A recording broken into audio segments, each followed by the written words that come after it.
ശൈത്യകാലം ആരംഭിച്ചതോടെ ഇടുക്കി മൂന്നാറിലേക്ക് എത്തുന്ന സഞ്ചാരികളുടെ എണ്ണവും വർദ്ധിച്ചു.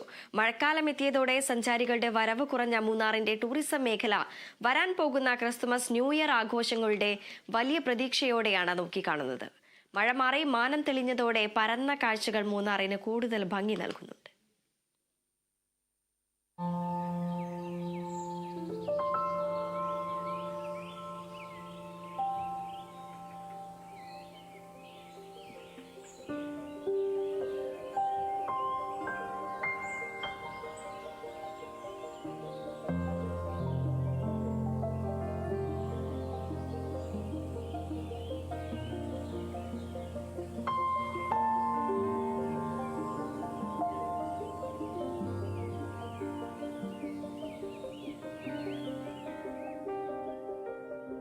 ശൈത്യകാലം ആരംഭിച്ചതോടെ മൂന്നാറിനും പതിയെ തണുത്തു തുടങ്ങിയിരിക്കുന്നു.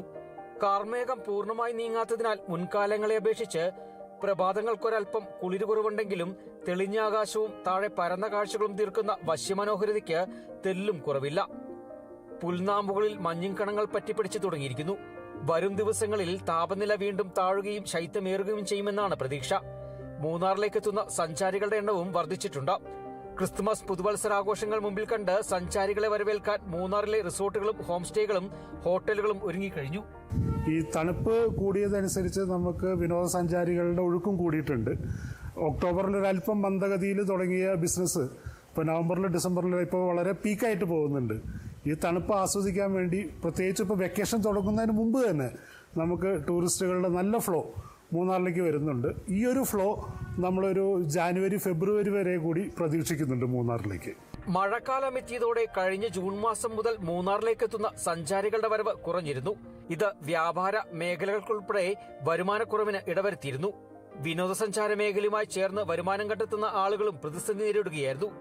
ഓണം, ദീപാവലി, പൂജാവധി ആഘോഷങ്ങളുമായി ബന്ധപ്പെട്ട് മുൻപ് മൂന്നാറിൽ സഞ്ചാരികളുടെ തിരക്കനുഭവപ്പെട്ടിരുന്നു.